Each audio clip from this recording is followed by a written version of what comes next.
में किसी ने किसी जहाज को नहीं दी। 20 फाइटर जेट, 2 जहाजों को एस्कॉर्ट। पाकिस्तान के 20 फाइटर जेट्स और एक वाक त्यारे जहाज को सिक्योरिटी फ्राहम कर रहे थे और ये त्यारा ईरान की जानी पड़ रहा था। एक ऐसा मिशन जिसने इसराइल को इस त्यारे को निशाना बनाने से पहले 100 बार सोचने पर मजबूर कर दिया होगा। तुम्हारे नीचे से डिप्लोमेटिक पूरी की पूरी चादर खींच कर ले गया पाकिस्तान। हे गाइस, मैं हूं तस्खीर और हम इस वीडियो के अंदर देखने वाले हैं Indian media thwarted Israel plan to target Iranian delegation. Really देखते हैं भाई इस वीडियो के अंदर क्या है। So let's go. अगर आप भूल गए हैं तो उस मंजर को फिर देखिए।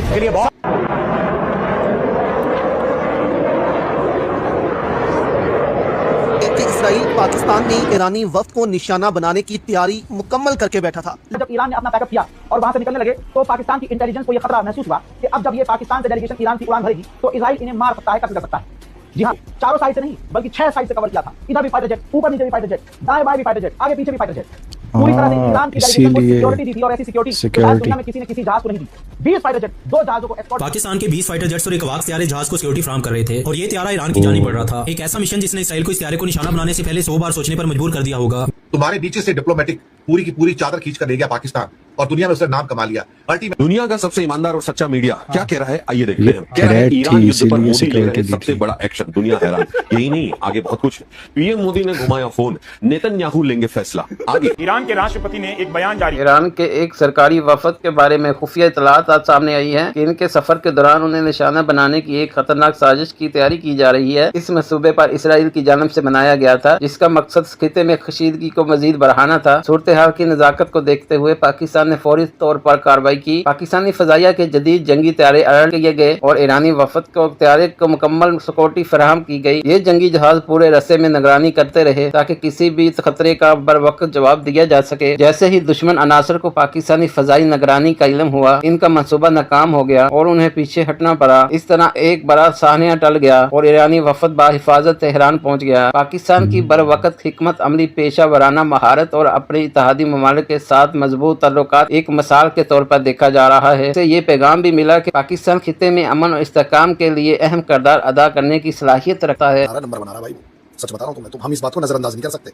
आने वाला हूँ डायरेक्ट अमेरिका से, सुनो क्या कह रहा है अमेरिका पाकिस्तान के बारे में। सुनो, Pakistanis have been incredible mediators throughout this process. Shukriya Pakistan, Shukriya Prime Minister, Shukriya Field Marshal. Shukriya Predictably, Indian news anchors are quite upset with Pakistan in the spotlight this week.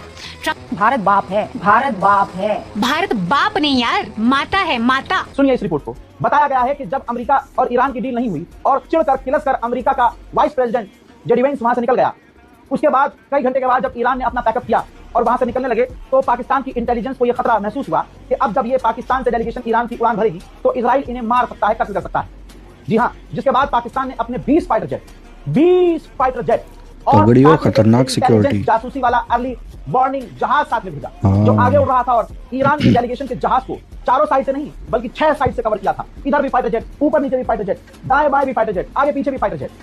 पूरी तरह से Iran की delegation को security दी थी और ऐसी security जो शायद दुनिया में किसी ने किसी जहाज को नहीं दी।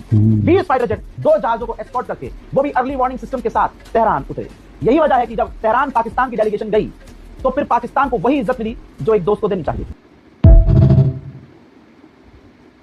हम तो 4-5 दिनों से आपको बता रहे हैं कि इसराइल पाकिस्तान में ईरानी वफ्द को निशाना बनाने की तैयारी मुकम्मल करके बैठा था, लेकिन अब खुद इसराइली अखबार ने, जो वहां के सरकारी अखबार है दोस्तों, दी जेरूसलम पोस्ट, ये दोस्तों बड़े अखबार हैं इसराइल के जो हर खबर पहले ब्रेक करते हैं, इन्होंने भी अपने मुंह से इस चीज का एतराफ कर लिया है कि हाँ, हम पाकिस्तान में ईरानी वफ्द को कत्ल करने जा रहे थे और इसके लिए एक खुफिया मंसूबे पर काम मुकम्मल हो चुका था। खुफिया मंसूबा दोस्तों सुनकर आप हैरान होंगे कि इसराइल को कैसे पाकिस्तान ने ये सब करने से रोका और कोई धमकी वगैरह नहीं लगाई कि ऐसा करोगे तो हम ऐसा कर देंगे। अपने एक्ट से ऐसा पैगाम दिया कि इसराइली पीछे हट गए खुद ब खुद, जिसका एतराफ दोस्तों इसराइली अखबार कर रहे हैं, जबकि अब तो आप कह लें कि राइटर्स भी इस पर बोल पड़ा है। तो सोचें अगर ऐसा हो जाता तो पाकिस्तान की कितनी बदनामी होनी थी। दी जेरूसलम पोस्ट लिखता है कि इसराइल का खुफिया मंसूबा ईरानी डेलीगेशन को कत्ल करने का हमने बनाया हुआ था, लेकिन वो पाकिस्तान के हाथ लग गया। इस पर दोस्तों हामिद मीर ने भी लिखा है कि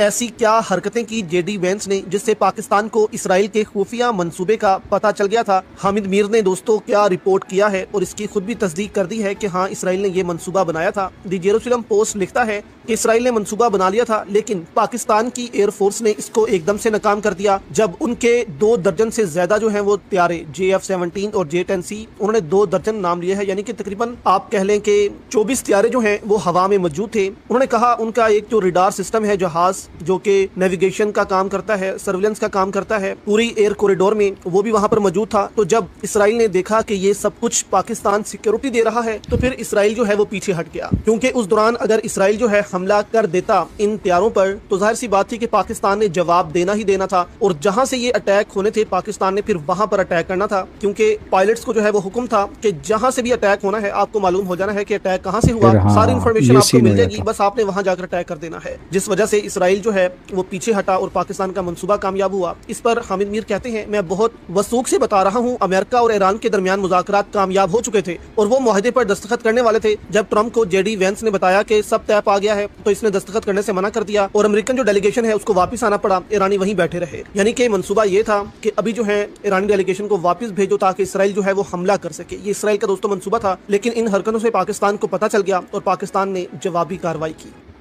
पाकिस्तान के 20 फाइटर जेट्स और एक वाक त्यारे जहाज को सिक्योरिटी फराहम कर रहे थे और ये त्यारा ईरान की जानिब बढ़ रहा था। एक ऐसा मिशन जिसने इसराइल को इस त्यारे को निशाना बनाने से पहले 100 बार सोचने पर मजबूर कर दिया होगा। जैसा कि आपको मालूम है इस्लामाबाद में ईरान और अमेरिका के मुज़ाकरात का पहला मरहला हुआ था और ये मरहला बगैर किसी एग्रीमेंट के खत्म हो गया था। इन मुज़ाकरात के बाद अमेरिका के नायब सदर और उनका डेलीगेशन फौरन इस्लामाबाद से रवाना हो गया, लेकिन ईरानी वफद जिसमें ईरान के वज़ीर ख़ारजा और स्पीकर शामिल थे अभी भी इस्लामाबाद में मौजूद था। अब ईरानी वफद को भी ईरान वापस जाना था, लेकिन रास्ते में एक बड़ा खतरा मौजूद था। जी हाँ, इसराइल। ईरान को खदशा था कि मुज़ाकरात नाकाम होने के बाद इसराइल उस त्यारे को निशाना बना सकता है जिसमें ईरान के वज़ीर ख़ारजा और स्पीकर मौजूद थे। रवानगी से कबल ईरान ने यही खदशा पाकिस्तान के साथ शेयर किया। पाकिस्तान ने इस दरख्वास्त पर फौरी तौर पर रद्द-ए-अमल देते हुए ईरानी वफद की वापसी के लिए गैर मामूली सिक्योरिटी फराहम की। पाकिस्तान के तकरीबन 20 के करीब फाइटर जेट्स ने इस त्यारे को अपने हिसार में ले लिया और एक वाक त्यारा खामोशी से पूरे आसमान को स्कैन कर रहा था। ये कोई आम स्क्वाड नहीं था बल्कि एक फ्लाइंग फोर्ट्रेस थी, एक ऐसा ऑपरेशन जिसने उस खतरे को फिजा में ही दफन कर दिया जो ईरान को इसराइल से लाहक था। कि हम कराची में घुस गए, हमने ये कर दिया, किस तरह का तमाशा हुआ था आपको याद है कि आप भूल गए? अगर आप भूल गए हैं तो उस मंजर को फिर देखिए। पाकिस्तान घुस गई भारतीय सेना, ये अज्ञात बॉर्डर पर पाकिस्तान के भीतर दाखिल हो गई भारतीय सेना और मेजर गौरव आर्या को। ये इसका मतलब समझिए ये क्या है, ये पराक्रम। इंफॉर्मेशन निकल कर आई है कि भाई पाकिस्तान ने किस तरीके से उस हमले को नाकाम कर दिया, मतलब जो होने वाला था।